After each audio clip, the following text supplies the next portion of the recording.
जय हिंद दोस्तों, मैं एसपी सर आप सभी मित्रों का सदाशिव कोचिंग क्लासेस के यूट्यूब चैनल पर हार्दिक स्वागत करता हूं। दोस्तों DElEd BTC second semester complete mathematics section के अंतर्गत दोस्तों 4 चैप्टर कंप्लीट हो चुके थे। यानी दोस्तों आज कौन सा चैप्टर होगा? Chapter number 5। दोस्तों आज चैप्टर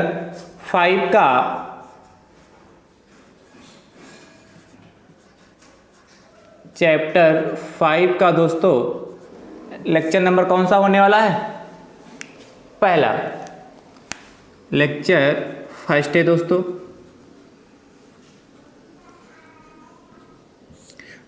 यदि आप chapter number 1, chapter number 2, chapter number 3 तथा चैप्टर नंबर 4 के सारे वीडियो दोस्तों सीरियल वाइज देखना चाहते हैं तो दोस्तों आपको प्लेलिस्ट में जाना होगा। जैसे ही आप प्लेलिस्ट में जाएंगे तो डीएलएड सेकेंड सेमेस्टर मैथ्स के नाम से प्लेलिस्ट बनी। जैसे ही आप उस पर क्लिक करेंगे तो दोस्तों आपको सारे वीडियो जितने भी उसमें हैं सीरियल वाइज दोस्तों आपको प्रोवाइड हो जाएंगे और आसानी से वहां से आप दोस्तों देख पाएंगे। ठीक है, तो चैप्टर नंबर 5 का नाम क्या है उस पर चर्चा करते हैं। सबसे पहले देखिए चैप्टर नंबर 5 का नाम सब लोग लिख लीजिए साथ में, पूर्णांक तथा परिमेय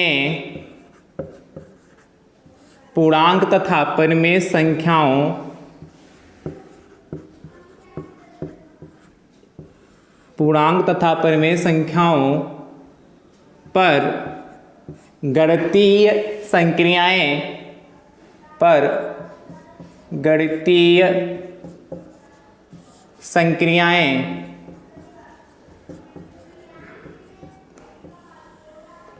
पूर्णांक तथा परिमेय संख्याओं पर गणितीय संक्रियाएं तथा इनके प्रतिलोम तथा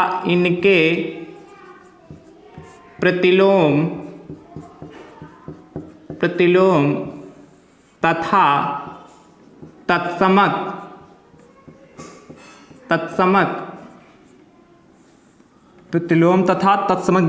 ब्रैकेट में दोस्तों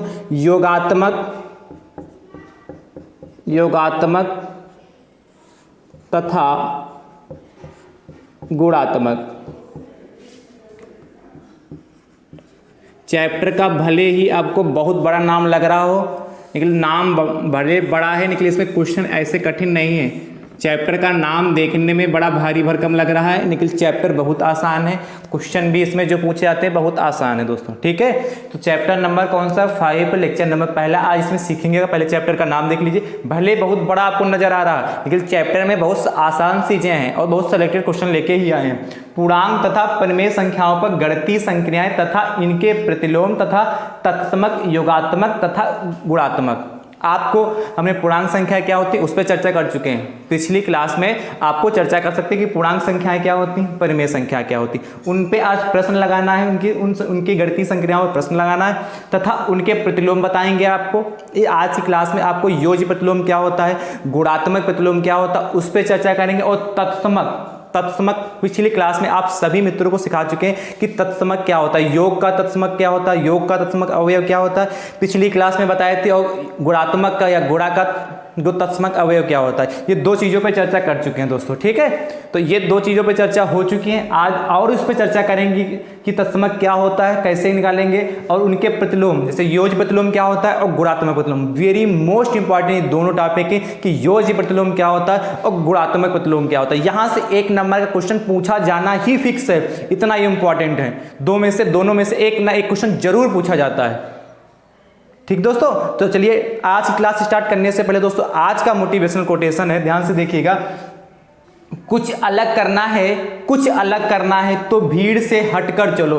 कुछ अलग करना है तो भीड़ से हटकर चलो। भीड़ हिम्मत तो देती है लेकिन पहचान छीन लेती है। भीड़ हिम्मत तो देती है मगर क्या करती है, पहचान छीन लेती है। कहने का तात्पर्य दोस्तों है कुछ अलग करना है तो भीड़ से हटकर चलो। कुछ अलग करना चाहते हो तो भीड़ के पीछे मत चलो। अपने लिए कुछ अलग, कुछ बेहतर करना चाहते हो तो आपको सबसे हटकर करना होगा, ईमानदारी के साथ करना होगा। अपना एक ऐसा जो लक्ष्य बनाया उसको प्राप्त करने के लिए आपको मेहनत लगातार जी जान से आपको उस पर कार्य करना होगा, उस पर वर्क करना होगा। यदि आप भीड़ से हटना चाहते हैं, दूसरों से अलग होना चाहते हैं, जैसे कंपटीशन तो बहुत लोग देते हैं, लाखों की संख्या में बैठते हैं, उसमें से कितने निकलते हैं? कुछ ही संख्या में निकलते हैं। लाखों में बैठे हैं तो 1000, 2000, 3000, उसमें से क्या क्वालिफाई होते, वही वैकेंसी पाते हैं। क्वालिफाई, बात समझ पा रहे कि नहीं? उसमें से लाखों की भीड़ बैठती है, लेकिन लाखों का कोई मतलब नहीं होता। उसमें से लाखों की भीड़ में से बहुत ज्यादा 10,000 जिन्होंने मेहनत की होगी, 90,000 तो ऐसे फालतू में चले जाते। चेक कराएं जाके, चेक कराया जाके पेपर देना, चेक करा कैसा पेपर आते हैं। बात समझ पा रहे कि नहीं? तो उस 90,000 आपको 90,000 में शामिल होना है कि 10,000 में शामिल होगा, और 10,000 में से भी कुछ ऐसे बच्चे होंगे, ऐसे दोस्त होंगे, ऐसे मित्र होंगे जो बहुत अच्छे से तैयारी किए होंगे, वही जाके आपकी अपनी जॉब को पाते हैं। इसलिए कहा है कुछ करना है दूसरों से अलग करना है तो मेहनत करनी होगी। मेहनत ही एक सफलता का मूल मंत्र है। यदि आपको कुछ करना है, कुछ बनना है, कुछ सफल होना, दूसरों से भिन्न होना है, तो लगातार मेहनत, ईमानदारी और निष्ठा के साथ करनी, समय पे करनी। दोस्तों समय पे, वक्त पे यदि मेहनत नहीं करेंगे तो बाद में मेहनत करने से कुछ नहीं होता है। यदि भीड़ से हटना चाहते हैं तो अलग, ईमानदारी और मेहनत के साथ मेहनत करिए। इसीलिए कहा गया कुछ अलग करना है तो भीड़ से हटकर चलो। भीड़ हिम्मत तो देती है लेकिन पहचान छीन लेती है। यदि भीड़ होती है, लाखों की भीड़ है, एक लाखों की भीड़ में आप छिपे होंगे, कोई नहीं पहचान पाएगा। और यदि इकलौते स्वामी विवेकानंद, आज सब लोग जानते हैं स्वामी विवेकानंद के बारे में, सब इकलौते हैं, उन्होंने क्या कुछ करके दिखलाया, कुछ अलग किया।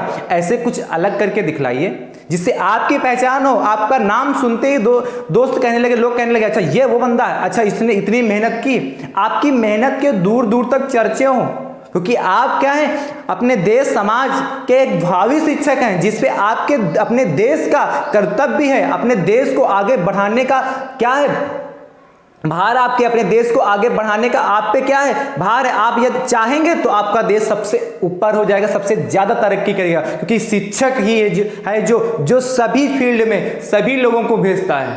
कहने का मतलब शिक्षक के द्वारा ही सिखाए हुए छात्र क्या बनते हैं, डीएम भी बनते हैं, आईएएस भी बनते हैं। कहने का मतलब कि नहीं, हर जॉब में जाते हैं, कोई बैंक में जाएगा, कोई क्लर्क बनेगा, मतलब कई हर फील्ड में जाएंगे। कोई आप लोगों की, हम लोगों की तरीके से शिक्षक भी बनेगा, कोई नेता बनेगा, है कि नहीं? तो आपके शिक्षा पे डिपेंड करेगा कि हमारा देश कैसे चले, कैसी उन्नति करा। इसलिए शिक्षक की अहम भूमिका होती देश की तरक्की में दोस्तों, ठीक है? तो इसीलिए आप सभी मित्रों से अनुरोध है कि आप ईमानदारी, लगन और मेहनत के साथ मेहनत करिए। डीलेट सेकंड सेमेस्टर में जितने भी मित्रों का बैक लगा वो बिल्कुल निसंकोच पढ़िए। आज से आप सभी मित्रों को 2-2 क्लासें प्रोवाइड की जाएंगी, ठीक है? 2 क्लासेस से आज कौन सा चैप्टर नंबर 5 है, तो आज ही आपको चैप्टर नंबर 6 यानी आज 5 और 6 2 लेक्चर आपको आज से प्रोवाइड किए जा रहे हैं, ठीक है? जिससे आपका सिलेबस टाइम पे कंप्लीट हो सके। और आपको हमने आपसे वादा किया था कि आपको ब्रह्मास्त्र देंगे, 3 मॉडल पेपर दोस्तों देंगे 13, 14 और 15 तारीख में 3 मॉडल पेपर होंगे जो आपके लिए बिल्कुल वरदान साबित होंगे, ब्रह्मास्त्र होंगे जो आपके एग्जाम की दृष्टि से दोस्तों, ठीक है? तो इसी जोश तथा इसी उमंग के साथ दोस्तों आज की क्लास स्टार्ट करते हैं। दोस्तों जितने लोग वीडियो देख रहे हैं तो फटाफट अपने पास जितने व्हाट्सएप ग्रुप हों, फेसबुक पे, सभी पे फटाफट शेयर करिए, आप लाइक करिए, ज़्यादा से ज़्यादा संख्या में जुड़िए। जब आप ज़्यादा से ज़्यादा संख्या में जुड़ते हैं, ज़्यादा से ज़्यादा संख्या में आप लोग वीडियो देखते हैं, तो हमारा हौसला बढ़ता है कि मैं अपने भाई को कितना अच्छे से अच्छा मैटर प्रोवाइड कर सकूँ, जिससे अच्छे से अच्छे नंबर आप लोगों को आ सके। इसलिए ज़्यादा से ज़्यादा संख्या में जुड़िए। और यदि आप हमारे यूट्यूब चैनल पर नए हैं तो हमारे यूट्यूब चैनल को सब्सक्राइब जरूर करें, बेल आइकन को जरूर प्रेस करें, जिससे आगामी वीडियो का नोटिफिकेशन आप सभी मित्रों को सबसे पहले प्राप्त हो सके दोस्तों, ठीक है? तो सबसे पहले चर्चा करते हैं। सबसे पहले हेडिंग क्या है, पूर्णांक। तो हमने पिछली कक्षाओं में चर्चा कर चुके हैं कि पूर्णांक संख्याएं क्या होती हैं। पुनः हम चर्चा कर रहे हैं कि पूर्णांक संख्याएं हैं क्या। एक बार पुनः हम बता दे रहे हैं कि पूर्णांक संख्याएं हैं क्या दोस्तों। तो पूर्णांक संख्याओं को जानने से पहले सबसे पहले आप जानिए कि प्राकृतिक संख्याएं क्या होती हैं। क्या, ध्यान से समझिए, प्राकृतिक संख्याएं क्या होती हैं। इन सभी बातों पे हम चर्चा कर चुके हैं आप सभी मित्रों से। प्राकृतिक संख्या दोस्तों बताया था कि कहां से स्टार्ट होती हैं, फर्स्ट से, 1 से, 1 2 3 4 ऐसे ही होता है, 1 2 3 4 5 6 7 8 9 10 11 ऐसे इन्फिनिटी तक सभी संख्या क्या कहलाती, अनंत तक की जितनी भी संख्याएं होती वो सभी क्या कहलाती, 1 से स्टार्ट होती है, अनंत तक की सभी संख्याएं प्राकृतिक संख्याएं दोस्तों कहलाती। फिर पूर्ण संख्याएं क्या होती हैं, पूर्ण संख्याएं जीरो सहित प्राकृतिक संख्याएं जीरो सहित प्राकृतिक संख्याएं दोस्तों कहलाती हैं पूर्ण संख्या। मतलब यदि प्राकृतिक संख्याओं में हम जीरो को शामिल कर लें वो तो सभी संख्याएं क्या कहलाएंगी, वो पूर्ण संख्याएं कहलाएंगी। ठीक है, सभी क्या कहलाएंगे, पूर्ण संख्या। क्या क्या प्राकृतिक संख्याएं थी, इन्हीं में हमने क्या जीरो को शामिल कर दिया तो वो पूर्ण संख्याएं कहलाती हैं। ठीक है, तो अब पूर्णांक संख्याएं क्या होती है दोस्तों, प्राकृतिक संख्याएं, पूर्ण संख्याएं तथा ऋणात्मक संख्याएं सभी को मिला ले वो पूर्णांक संख्याएं कहलाती हैं। जैसे 0, 1, 2, 3 ये सभी दोस्तों कैसे प्राकृतिक संख्याएं हैं। इसमें क्या इधर इतनी वाली प्राकृतिक होंगे, जीरो का मतलब पूर्णांक संख्याएं, तो ये पूर्णांक संख्याएं होंगी। और इसी में क्या -1, -2 और इधर क्या -3 एंड सो ऑन, ये सभी कैसी क्या संख्या कहलाती है, प्राकृतिक संख्या, कौन-सी पूर्णांक संख्या कहलाती है। यानी कि जीरो सभी प्राकृतिक संख्याएं या कहें पूर्णांक संख्याएं तथा माइनस वाली संख्याएं। संख्या रेखा पे इसको दर्शाते हैं तो कैसे दर्शाते थे, 0 फिर 1 फिर 2 फिर 3 ऐसा संख्या रेखा बढ़ाते जाते इन्फिनिटी तक जाते थे इधर। और इधर क्या होता -1 -2। यदि जिन मित्रों ने पिछले लेक्चर देखे हैं तो उनको समझने में कोई दिक्कत नहीं हो रही होगी। ठीक है, तो पूर्णांक संख्या क्या होती है, मुझे उम्मीद आप सीख गए। प्राकृतिक संख्याएं क्या होती है, 1 से स्टार्ट होती हैं। पूर्ण संख्याएं जीरो, और प्राकृतिक संख्याओं का जो प्राकृतिक संख्याओं सहित प्राकृतिक संख्या में यदि हम जीरो शामिल कर लें तो पूर्ण संख्या कहलाती है। प्राकृतिक संख्याएं तथा पूर्ण संख्या और साथ में क्या ऋणात्मक संख्या, ये सभी संख्याएं कहलाती हैं पूर्णांक संख्याएं कहलाती हैं दोस्तों। फिर चर्चा करते हैं परिमेय संख्याओं। परिमेय संख्याओं पर भी दोस्तों क्या हम चर्चा कर चुके हैं कि परिमेय संख्याएं क्या होती हैं। फिर भी एक बार और बता रहे हैं कि परिमेय संख्याएं क्या होती हैं। परिमेय संख्याएं दोस्तों, परिमेय संख्याएं सबसे पहले जानते हैं दोस्तों कि परिमेय संख्याएं होती क्या हैं। तो भैया P/Q के रूप में लिखी जाने वाली संख्या, P/Q के रूप में लिखी जाने वाली संख्या को हम क्या कहते हैं, परिमेय संख्या कहते हैं दोस्तों। जहां पर Q नॉट इक्वल टू 0 होता है, जहां पर Q नॉट इक्वल टू 0 होता है, मतलब हर जो है वो कभी भी 0 नहीं हो सकता है और कोई भी नंबर हो सकता है, 0 को छोड़कर कोई भी नंबर 1 2 3 4 5 6 इस कोई भी नंबर हो सकता है, तो 0 नहीं हो सकता है। P/Q के रूप में लिखी गई संख्याएं हमारी कैसी संख्या कहलाती है दोस्तों, परिमेय संख्याएं कहलाती हैं दोस्तों। ठीक है, जैसे कि 2/3, 5/7, जैसे 2 भी परिमेय संख्या। क्यों, 2 के नीचे हम क्या मान सकते हैं, 1 मान सकते हैं। तो बात समझ आए कि परिमेय संख्या किसे कहते हैं, P/Q के रूप में, यदि कोई डेफिनेशन लिखना चाहता है लिख सकते हैं। P/Q के रूप में लिखी जाने वाली संख्या को परिमेय संख्या कहते हैं, जहां पर Q नॉट इक्वल टू 0। इस शर्त को विशेषकर ध्यान देंगे, आपसे ऑप्शन में कभी कभार पूछ सकता है। निम्नलिखित में से यदि P/Q यदि परिमेय संख्या है और नीचे ऑप्शन दे सकता है P not equal to 0, Q not equal to 0 या P बराबर 0, Q बराबर 0, तो क्या लगाओगे, Q नॉट इक्वल टू 0 होगा तभी वो परिमेय संख्याएं होंगी। यदि ये हर कभी भी 0 नहीं होना चाहिए। क्यों, यदि हर 0 हो गया तो अंश में कोई भी नंबर हो 0, इसका मतलब क्या होता है, इन्फिनिटी। इन्फिनिटी मतलब अपरिभाषित होता है, इसीलिए हर में कभी भी 0 नहीं हो सकता है। ठीक है, गणितीय संख्या तथा इनके प्रतिलोम दोस्तों। तो सबसे पहले प्रतिलोम पर चर्चा करते हैं। अभी संख्याओं में इनके अपरिमेय संख्याओं पे दोस्तों प्रश्न कराएंगे। जैसे पूछ ले 1/2 तथा 3/5, 1/2 या 3/5 के बीच की परिमेय संख्या ज्ञात कीजिए, ऐसे प्रश्न पूछता है। अभी इन पे भी चर्चा करेंगे। तो हमने कहा 2/3 तथा 7/9 के बीच, 7/3 के बीच में की 5 परिमेय संख्या ज्ञात कीजिए, ऐसे प्रश्न आपसे पूछता है दोस्तों। ठीक है, अभी इन प्रश्नों पे चर्चा करते हैं। उसके पहले आपने पूर्णांक सीख लिया है, परिमेय संख्या क्या होती है, इन पे अभी प्रश्न लगाएंगे परिमेय संख्याओं पर दोस्तों। फिर उनके प्रतिलोम, मतलब पूर्णांक परिमेय संख्याओं के प्रतिलोम, यानी कि इनके प्रतिलोम पर चर्चा करनी है। तो हमने बताया था आपको 2 प्रतिलोम पढ़ने हैं। कौन कौन से, एक तो योजी प्रतिलोम पढ़ना है, देखिए ध्यान से क्या पढ़ना है, योजी, पहला योजी प्रतिलोम, और मोस्ट इंपॉर्टेंट भैया योजी प्रतिलोम। क्या पहला सीखना, योजी प्रतिलोम, ये हमने आपसे कहा मोस्ट इंपॉर्टेंट है भैया।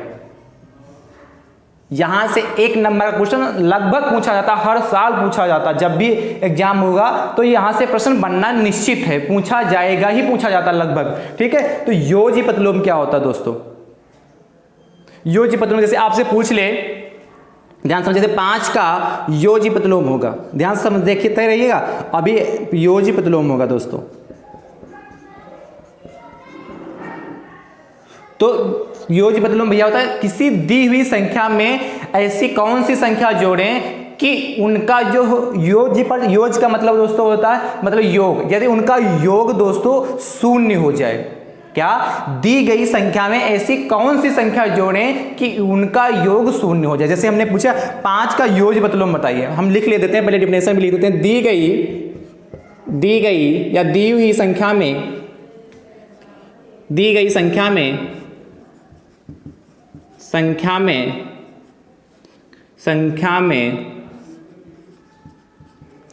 ऐसी संख्या जोड़ने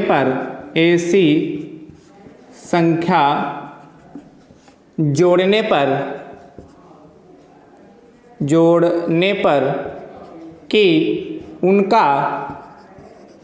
उनका योगफल शून्य का कहने का मतलब भैया 0 शून्य हो जाए तो उसे उस संख्या का योज्य प्रतिलोम, उस संख्या का योज्य प्रतिलोम कहते हैं। उस संख्या का योज्य प्रतिलोम कहते हैं। ध्यान से देखिए क्या कहा, दी गई संख्या में ऐसी संख्या जोड़ने दी गई संख्या में ऐसी संख्या जोड़े कि उनका जोड़े भय कर लीजिए, दी गई संख्या में ऐसी संख्या जोड़े कि उनका योगफल शून्य हो जाए तो उसे उस संख्या का योज्य प्रतिलोम कहते हैं दोस्तों। तो भैया 5 का जैसे योज्य प्रतिलोम पूछा है तो आपसे कहा दी गई संख्या में ऐसी संख्या जोड़ें कि उनका योगफल शून्य हो जाए। तो हम मान लेते हैं दी गई संख्या में कोई x संख्या जोड़ दें। आपसे कहा दी गई संख्या में ऐसी संख्या जोड़ें, तो हम मान लें जो संख्या दे रखी थी 5 का योज्य प्रतिलोम पूछा, इसमें x जोड़ दिया, जोड़े कि उनका योगफल शून्य हो जाए। तो योगफल कितना हो गया? शून्य हो गया, राइट। यानी से x की वैल्यू निकाले तो x वाला कितना हो जाएगा? -5। यानी कि 5 का योज्य प्रतिलोम दोस्तों क्या हो जाएगा? -5 हो जाएगा, राइट। कोई समस्या? ये बात समझ पाए कि नहीं समझ पाए? ऐसे जैसे ये तो इस तरीके से निकाल सकते हैं या डायरेक्ट भी लिख सकते हैं। जैसे आपसे पूछे 11 का योज्य प्रतिलोम होगा, तो यदि आपसे 11 का योज्य प्रतिलोम दोस्तों पूछा है तो 11 क्या कितना होगा? माइनस लगा दीजिए, 11 हो जाए। जैसे यस निकालना चाहते हैं तो 11 में दोस्तों x जोड़ें और बराबर कितना? 0। तो x बराबर कितना? -11। चाहे निकाल के चेक कर लें या 11 लिखा, यदि प्लस का दे रखा तो माइनस हो जाएगा, यदि प्लस का दे रखा तो क्या हो जाएगा दोस्तों? माइनस का हो जाएगा, -11 हो गया। यानी कि 5 का योज्य प्रतिलोम पूछा तो -5 हो गया, 11 का योज्य प्रतिलोम पूछेगा तो -11 हो जाएगा दोस्तों, राइट। जैसे आपसे पूछ ले 2/3 का योज्य प्रतिलोम होगा, 2/3 का योज्य प्रतिलोम होगा, यही लिखा नीचे, योज्य प्रतिलोम लिख लीजिएगा आप। तो 2/3 है, अब 2/3 का योजक इसमें माइनस लगा दीजिए, यदि माइनस लगा दें 2/3 और माइनस का 2/3 करेंगे तो कितना हो जाएगा? 0 आएगा कि नहीं? मतलब यदि आपसे जो नंबर लिखा हो, यदि इधर प्लस का लिखा है तो आप इधर माइनस में लिखेंगे, वही संख्या वैसे की वैसे नोट कर लें। जैसे पूछ लिया आपसे माइनस का 18/23, क्या? माइनस का 18/23 का योज्य प्रतिलोम बताइए। 18/23 का योज्य प्रतिलोम दोस्तों, तो 18/23 का योज्य प्रतिलोम पूछा है तो माइनस का 18 पूछा है तो आपका क्या हो जाएगा? प्लस का 18 हो जाएगा। तो प्लस तो लगाते नहीं है तो सिर्फ 18/23 हो जाएगा। मतलब जो पूछे यहाँ पे जो नंबर लिखा हो वो नंबर लिखना है दोस्तों। योज्य प्रतिलोम निकालने का तरीका क्या है? जो नंबर यहाँ लिखा है वही नंबर लिख दीजिए, चिन्ह को चेंज कर दीजिए। जैसे यहाँ पे माइनस लगा है तो यहाँ पे आप प्लस कर देंगे, और यदि यहाँ पे जैसे प्लस लगा था, प्लस छुपा होता, प्लस देखते नहीं प्लस क्या दिखता नहीं, सिर्फ छुपा माना जाता है। तो यदि यहाँ पे प्लस है तो यहाँ पे माइनस हो जाएगा, नंबर वही रहेगा भैया, संख्या चेंज हो जाएगी। जैसे एक और उदाहरण ले लेते हैं। जैसे आपसे कहे 303/1104 दे रखा है, इसका पूछे योज्य प्रतिलोम। तो दोस्तों इसका योज्य प्रतिलोम पूछेगा तो कितना? 303/104 है, तो पे का है, प्लस का है, तो इसी का उल्टा, यानी संख्या तो यही रहेगी, तो संख्या यही लिख लीजिए। कितनी?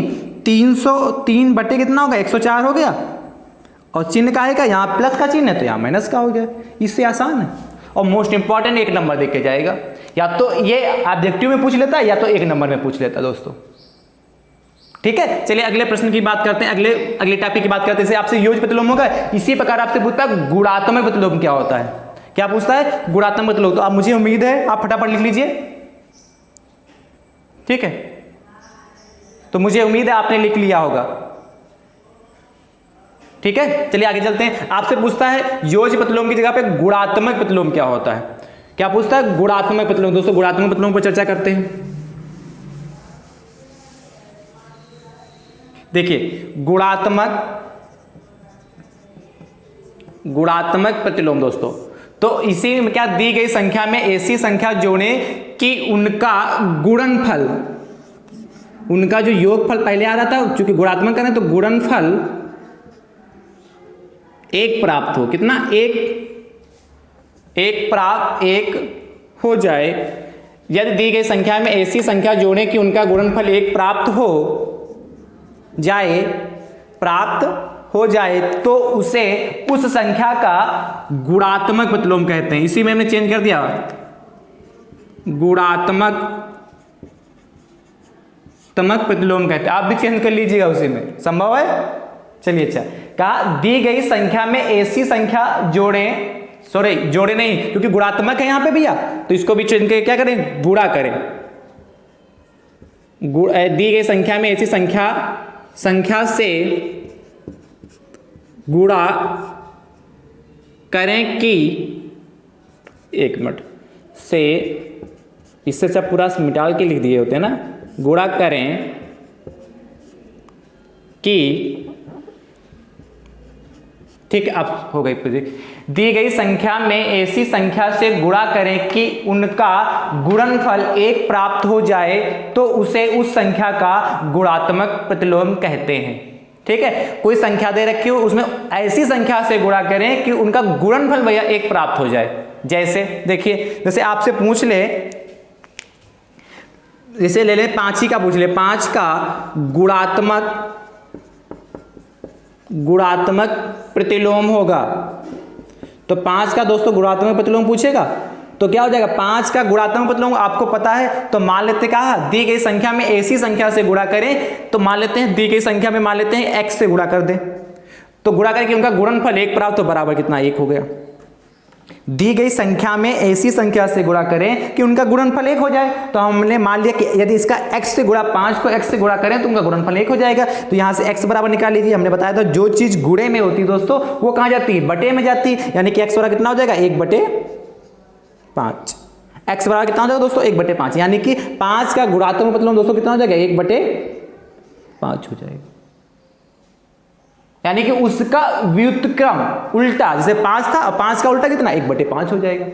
ठीक है, या ऐसे लगा लीजिए या डायरेक्ट 5 1/5, जो अंश में है तो उसको 1 लगा के हर में भेज दीजिए। जैसे पूछ ले आपसे यहीं पे, जैसे पूछ ले 2/5 का गुणात्मक प्रतिलोम होगा, 2/5 का गुणात्मक प्रतिलोम होगा। लिख लीजिएगा, यही पूरा नोट कर लीजिए, 2/5 का गुणात्मक प्रतिलोम होगा। तो दोस्तों क्या होगा देखिए ध्यान से, 2/5 का पूछा है तो एक तो हम आपको सॉल्व करके दिखा रहे हैं या डायरेक्ट बता दें। 2/5 पूछ रहा का गुणात्मक, तो आपको पता है किसी ऐसी संख्या से गुणा करें कि उनका क्या गुणनफल 1 प्राप्त हो जाए। आपको पता है, देखिए इसको क्या है, क्रॉस मल्टीप्लिकेशन कर सकते हैं। तो ये 5 की 1 से मल्टीप्लाई हो गया, 2 × x, यानी 2x बराबर कितना होगा? 5 हो गया। ये तो आता होगा सॉल्व करने के नहीं। तो यहाँ से x बराबर क्या होता है? जो चीज गुणे में होती है बटे में जाती है, कितना? 5/2 हो गया। यानी कि 2/5 का गुणात्मक प्रतिलोम कितना हो जाएगा? 5/2। यानी कहने का मतलब डायरेक्ट देखो, ये तो इस तरीके से भी आप सॉल्व कर सकते हैं या डायरेक्ट लिख सकते हैं। जैसे 2/5 पूछा है तो 5, जैसे यहाँ क्या 2 अंश में है और हर में 5 है, तो उसका अंश हर आपस में चेंज कर दिया। यहाँ देखिए हमने क्या कर दिया, जो हर में था इधर उसको अंश में भेज दिया और जो अंश में था उसको हर में भेज दिया। चेक करना चाहते हैं तो चेक भी कर लेते। 2/5 है इंटू 5/2 है, इनकी आपस में मल्टीप्लाई कर, 2 से 2 गया, 5 से 5 गया, 1/1 बचा, और 1/1 का मतलब कितना? 1 ही तो होता है, राइट। मुझे उम्मीद है आपको ये बात समझ में आ रही होगी। तो 5/2 जैसे पूछ ले माइनस का 31/30, माइनस का 31/30 का गुणात्मक प्रतिलोम होगा। तो माइनस का 31/30 का पूछा दोस्तों, तो माइनस का 31/30, तो ध्यान से समझिए, माइनस का कितना हो जाएगा? 30/31 हो जाएगा।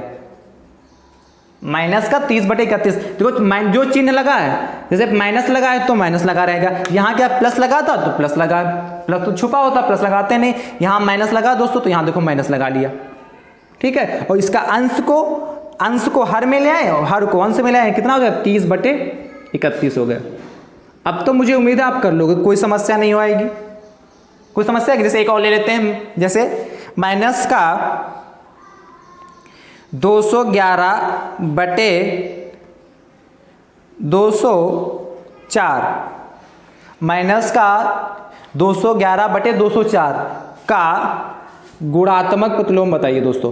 तो देखो माइनस का 211/204 है, तो आपको पता माइनस चिन्ह लगा तो माइनस ही चिन्ह लगेगा, ठीक है। और जो अंश में होगा वो हर में जाएगा, जो हर में होगा वो अंश में आ जाएगा। 204/211। यदि इनकी दोनों के आपस में मल्टीप्लाई करें तो देखो 1 आएगा। मैं आंसर भी चेक करके दिखा रहे हैं। देखिए माइनस का 211/204 गुणे माइनस का कितना हो गया, देखिए 204/211 हो गया। 211, देखिए 211 से 211 कट गया, 204 से 204 कट गया। और माइनस माइनस गुणे में क्या होते हैं, प्लस हो जाते हैं कि नहीं, है सही कि नहीं, समझ में आया कि नहीं। तो देखिए कितने आसान है। ये भी मोस्ट इंपॉर्टेंट है, आपसे चाहे योगात्मक प्रतिलोम पूछे चाहे गुणात्मक प्रतिलोम पूछे, दोनों का बहुत इंपॉर्टेंट, दोनों आपके लिए वेरी मोस्ट इंपॉर्टेंट है। इन दोनों को बहुत अच्छे से देख के जाइए, कॉपी पे अच्छे से नोट्स बना लीजिए, क्योंकि नोट से आपके सच्चे साथी जो एग्जाम के समय दोस्तों काम आएंगे। दोस्तों चलिए अगली बात करते हैं। अच्छा, तत्समक पे तो कल हमने एक चर्चा की थी, आपको कल ही क्लास में तत्समक पे चर्चा की थी, एक टेबल बनवाई थी, उसमें हमने तत्समक पर चर्चा की थी ना, किया था। और क्वेश्चन भी कराए थे, जैसे हमने पूछा था योग का तत्समक होगा, योग का, जैसे कल हमने तत्समक पे चर्चा की थी, आपको तत्समक पर चर्चा की थी कल, फिर भी हम एक बार जल्दी से बता दें तत्समक। जैसे आपसे पूछे योग का तत्समक, चलिए योग का, ये हेडिंग है योग का तत्समक अवयव। तो दोस्तों हमने बताया था कल कि किसी संख्या में, दी गई संख्या में ऐसी संख्या जोड़ें कि वही संख्या प्राप्त हो जाए। किसी दी हुई संख्या में ऐसी संख्या जोड़ें कि वही संख्या प्राप्त हो जाए। जैसे हम मान लेते हैं 5 ही लेते हैं, 5 में ऐसा क्या जोड़ें कि वही संख्या प्राप्त हो जाए। तो 5 में भैया यदि हम 0 जोड़ दें तो हमारी 5 ही प्राप्त होगा। या -11 में ऐसा हम क्या जोड़ें कि हमारी -11 ही प्राप्त हो जाए, दोस्तों 0 ही जोड़ेंगे। या माइनस का 2/3 या 2/3 में हम ऐसा क्या जोड़ें कि हमारी 2/3 ही प्राप्त, दोस्तों 0। यानी कि हम क्या, योग का तत्समक अवयव क्या होता है, किसी संख्या में ऐसी संख्या जोड़ें कि उसका योगफल कैसा होना चाहिए, वही संख्या प्राप्त हो, जो दी गई संख्या हो वही प्राप्त होना चाहिए। तो दोस्तों यदि हम 0 सब में ऐड कर रहे हैं तो वही क्या कहलाता है, हमारा योग का तत्समक अवयव। तो आपसे पूछ लेता अलग से योग का तत्समक अवयव होगा तो आप क्या बताएंगे, 0। योग का तत्समक अवयव क्या होता है, 0 होता है। यदि यहीं पे पूछ ले आपसे गुणा, योग के स्थान पे पूछ ले गुणा का तत्समक अवयव, ये कल की क्लास में हम चर्चा कर चुके हैं, चैप्टर नंबर 4 में, ठीक है। गुणा का तत्समक अवयव टेबल बनाई थी, उसमें पूरा देख लीजिएगा विधिवत से। वो लेक्चर नंबर 4 बहुत इंपॉर्टेंट, वहां से भी खूब प्रश्न पूछे जाते हैं। तो यो गुणा का तत्समक अवयव दोस्तों यदि आपसे पूछ ले तो गुणा का तत्समक अवयव भैया होता है किसी संख्या में ऐसी संख्या से गुणा करें कि वही संख्या प्राप्त हो जाए। जैसे हमने कहा योग में होता है किसी संख्या में ऐसी संख्या जोड़ें कि वही संख्या प्राप्त हो, उसी प्रकार गुणा में किसी संख्या में ऐसी संख्या से गुणा करें, या दी गई संख्या में, किसी संख्या कहने का मतलब क्या, दी गई संख्या में ऐसी संख्या से गुणा करें कि गुणनफल क्या हो, वही संख्या प्राप्त हो। जैसे पूछ ले 6 का तत्समक होगा, 6 मतलब गुणा का, जैसे गुणा पूछा तो 6 गुणे 0 का, या 6 में हम 1 से मल्टीप्लाई कर दें। जैसे पूछ ले गुणा का तत्समक अवयव होगा क्या, तो गुणा का तत्समक अवयव वो होता है यदि किसी संख्या में, यदि दी गई संख्या में ऐसी संख्या से गुणा करें कि वही संख्या प्राप्त हो, तो वही गुणा का तत्समक अवयव होगा। तब 6 गुणे 1 दोस्तों क्या हो जाएगा, 6 ही रहेगा। जैसे माइनस का 11 गुणे 1 तो दोस्तों कितना हो जाएगा, माइनस का 11, यानी कि 1 क्या हो गया, गुणा का तत्समक अवयव। जैसे 2/3, तो 2/3 को यदि हम 1 से मल्टीप्लाई करें तो क्या 2/3 ही रहेगा। या माइनस का 5/11, तो यदि हम इसको 1 से मल्टीप्लाई करें तो माइनस का 5/11 ही तो रहेगा, यानी कि गुणा का तत्समक अवयव कितना होगा, 1 हो गया। ठीक है, तो ये 4 प्रश्न आपके लिए मोस्ट इंपॉर्टेंट हैं, चारों प्रश्न इसमें मोस्ट इंपॉर्टेंट हैं। अब परिमेय संख्याएं जो हैं इनसे पूछता है बीज के संख्याएं पूछता, ध्यान समझिए। जैसे आपसे क्वेश्चन पहला कहा गया है 2/5 तथा 3/5 के ठीक मध्य की परिमेय संख्या ज्ञात कीजिए। मोस्ट इंपॉर्टेंट प्रश्न है, प्रश्न संख्या 1 है 2/5 तथा 3/5, 3/5 के मध्य की परिमेय संख्या ज्ञात कीजिए। संख्या ज्ञात कीजिए। देखिए मोस्ट इंपॉर्टेंट प्रश्न है, ऐसे प्रश्न आपसे एग्जाम में खूब पूछे जाते हैं। हमने कहा सिर्फ सेलेक्टेड क्वेश्चन नहीं लेके आए जो आपके एग्जाम की दृष्टि से इंपॉर्टेंट है। आपसे पूछा 2/5 तथा 3/5 के मध्य की परिमेय संख्या ज्ञात कीजिए। तो देखिए कैसे 2/5 और 3/5 के मध्य की परिमेय संख्या पूछा दोस्तों, तो देखिए कैसे निकालेंगे। मध्य का पूछा तो सबसे पहले भैया 1/2 लिख लेंगे। मध्य का मतलब बीच वाली, तो मध्य का मतलब बीच वाली 1/2 लिख लेंगे, फिर ब्रैकेट लगा लेंगे। करने का तरीका देखिए, परिमेय संख्या ज्ञात करना, यार लिख लीजिए एक बार, चलो लिख के दिखाते हैं। 2/5 तथा 3/5 के मध्य की परिमेय संख्या ऐसे पेपर में सॉल्व करेंगे। परिमेय संख्या बराबर, तो ध्यान से देखिए 1/2 लिख लेंगे। सबसे मध्य का पूछा है तो सबसे पहले क्या लिखेंगे, 1/2 लिखेंगे, लिख गया, फिर ब्रैकेट लगा लेंगे। किसके 2/5 तथा 3/5 मध्य की पूछा था, तो 1/2 लगाने के बाद इन दोनों को आपस में जोड़ देंगे। तो कितना है 2/5 प्लस का कितना 3/5। भाई हमने क्या कहा, मध्य की पूछा था, मध्य की परिमेय संख्या, तो 1/2 बाहर लगा लेंगे, फिर 2/5 तथा 3/5 को आपस में ऐड कर देंगे। अब इसको सॉल्व कर लीजिए, जो आएगा वही मध्य की परिमेय संख्या होगी। इसके 1/2 को तो बाहर रहने दीजिए, 1/2 को बाहर ही रहने दिया। अब देखिए यहाँ 5 है, यहाँ पे 5 है, तो दोनों जगह 5 है, तो क्या एलसीएम आ जाएगा, तो लासा कितना हो जाएगा, 5 हो जाएगा। कितना होगा, 5 से हो जाएगा। तो 5 से इसको डिवाइड करेंगे, 5 1 जा 5, और 2 की मल्टीप्लाई 1 से करेंगे तो 2 ही रहेगा। इसको भी करेंगे तो 5 1 जा 5, और 1 बचा, 1 की मल्टीप्लाई 3 से करेंगे तो यही आ जाएगा। यानी कितना 1/2, और ब्रैकेट में कितना होगा दोस्तों, 2 + 3 5/5। तो यानी गुणा लगाना चाहे तो हम गुणा भी लगा सकते हैं। अब देखिए 5 एकम 5 दोस्तों, और 5 एकम 5, यानी कितना 1/1, यानी कितना है जाके 1/2। 1 की मल्टीप्लाई 1 से करेंगे तो 1 आ जाएगा, 2 की मल्टीप्लाई 1 से करेंगे तो कितना आएगा, 2 ही आएगा, 1/2 आ जाएगा। ये आंसर होगा। यानी कि 2/5 तथा 3/5 की मध्य की परिमेय संख्या कितनी हो जाएगी, 1/2 लिख लीजिए। अतः देखिए कितना आसान तरीका है। अतः 2/5 तथा 3/5 के मध्य की परिमेय संख्या बराबर कितनी, 1/2 हो जाएगी। आसान है कि नहीं आसान, आराम से लग जाएगा और नंबर आपको देखे जाएगा। चलिए अगला प्रश्न की बात करते हैं। इसी पे इसको नोट कर लीजिए, तब तक हम प्रश्न दूसरा लिख देते हैं। यहां पे आपसे कह रहा है अगला प्रश्न, परिमेय संख्या, आपसे कहा परिमेय संख्या 1/6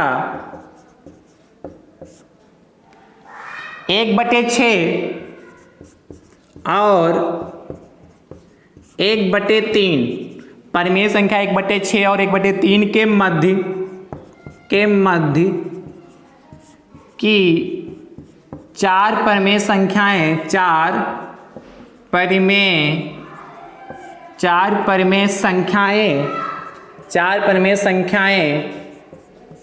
4 परिमेय संख्याएं ज्ञात कीजिए। देखिए ये भी बहुत अच्छा प्रश्न है।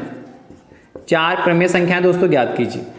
इस बार आपसे कहा है कि 1/6 तथा 1/3, क्या कहा है दोस्तों आपसे, 1/6 क्या परिमेय संख्या का 1/6 तथा 1/3 और 1/3 के मध्य की 4 परिमेय संख्याएं ज्ञात कीजिए। तो सबसे पहले कैसे ज्ञात करेंगे, तरीका सेम वैसे ही लगाएंगे। देखिए देखते जाएगा तो साथ में, आप साथ में प्रश्न लगाएंगे नहीं, सॉल्व नहीं करेंगे उसका।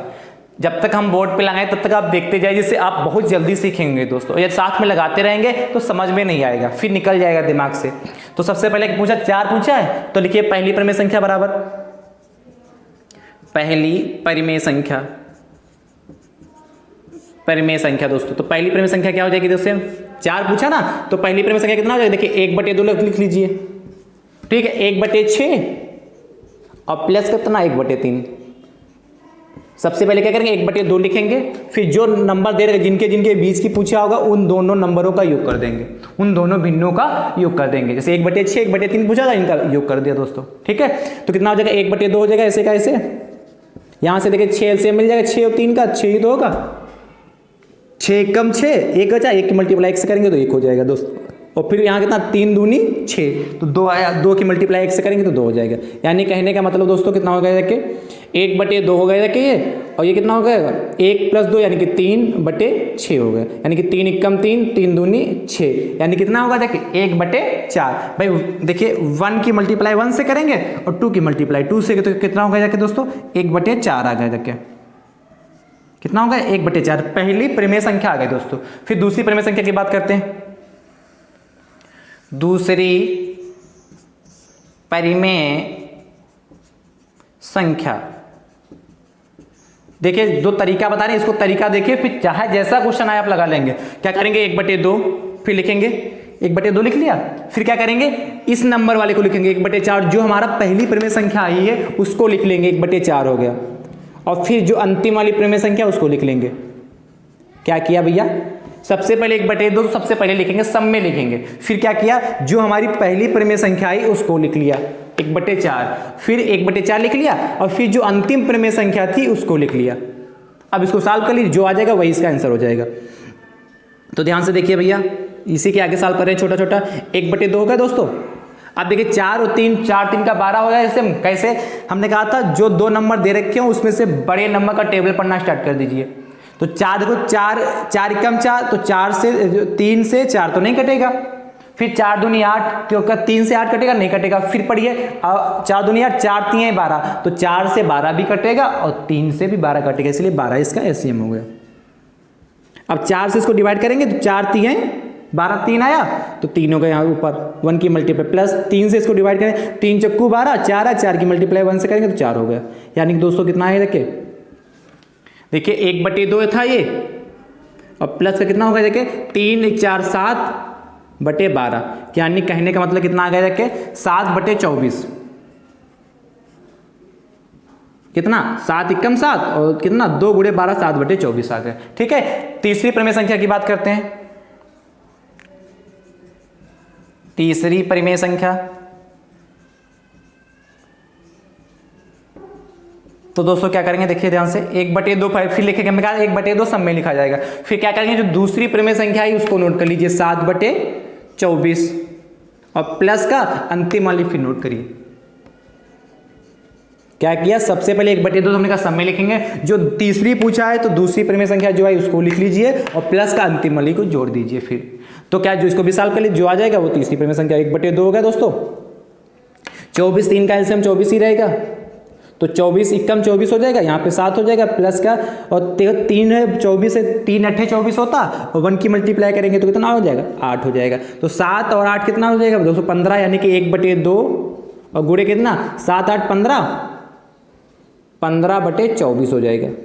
कितना हो गया 15/24 हो जाएगा। तो ये कट जाएगा ना भैया, देखिए 3 से कटेगा ना, 3 बचे 15 और 24 भी कटेगा किससे, 3 से 3 8 24, तो देखिए 5 एकम 5 और कितना, यानी कितना आ जाएगा 5/5 कितना आएगा दोस्तों 16, कितना आएगा 5/16 आ गई।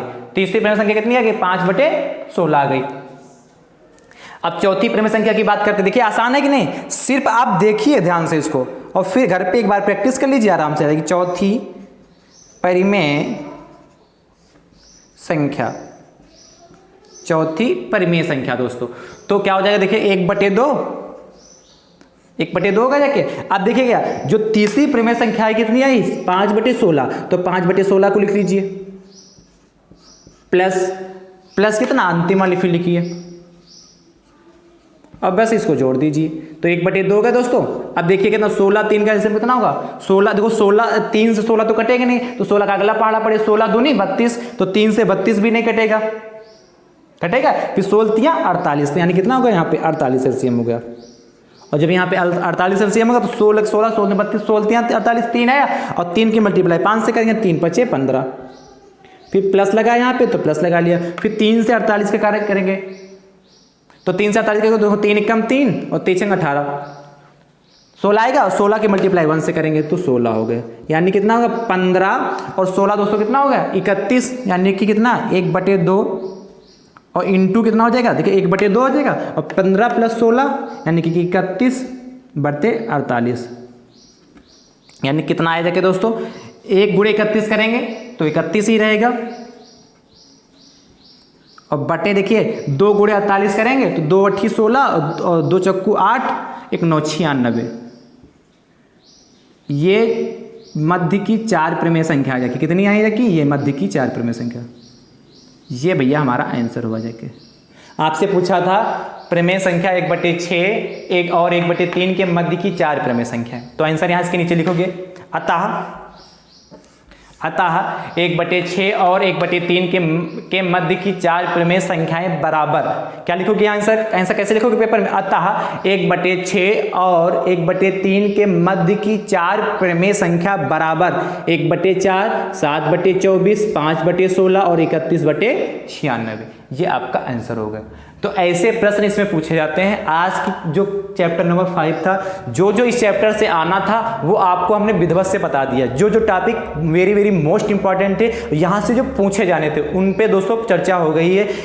आपका योजी प्रतिलोम और गुणात्मक प्रतिलोम दोस्तों वेरी वेरी मोस्ट इंपॉर्टेंट है। और तत्समक अवयव, चाहे योग का पूछेगा तो योग का दोस्तों कितना होता है 0 होता है, और गुणे का तत्समक अवयव पूछेगा तो ये इतनी चीजें आपको ध्यान में रखनी है और इन पे बार बार प्रयास करना, प्रैक्टिस करनी दोस्तों, ठीक है। फिर भी यदि आपको इस चैप्टर में कोई भी प्रश्न हो, यदि आपने कोई प्रश्न लगाए हो घर पे, कोई भी प्रश्न में किसी भी समस्या आ रही है तो आप उस प्रश्न को निसंकोच पूछ सकते हो दोस्तों, ठीक है। आज की क्लास आप सभी मित्रों को कैसी लगी, आज का सेशन आप सभी मित्रों को कैसा लगा, कमेंट करके दोस्तों जरूर बताइए। और जितने लोग वीडियो को देख रहे हैं, यदि नए हमारे यूट्यूब चैनल पर, तो हमारे यूट्यूब चैनल को सब्सक्राइब जरूर करें, बेल आइकन को जरूर प्रेस करें, जिससे आगामी वीडियो का नोटिफिकेशन आप सभी मित्रों को सबसे पहले प्राप्त हो सके दोस्तों। कहीं पे कोई भी डाउट है तो निसंकोच अपने भाई से पूछ सकते हैं। मैं आपको सभी प्रश्नों का, जितने आप क्वेश्चन पूछेंगे उनका उत्तर देने का दोस्तों प्रयास करूंगा दोस्तों, ठीक है। थैंक यू सो मच दोस्तों, राधे राधे दोस्तों।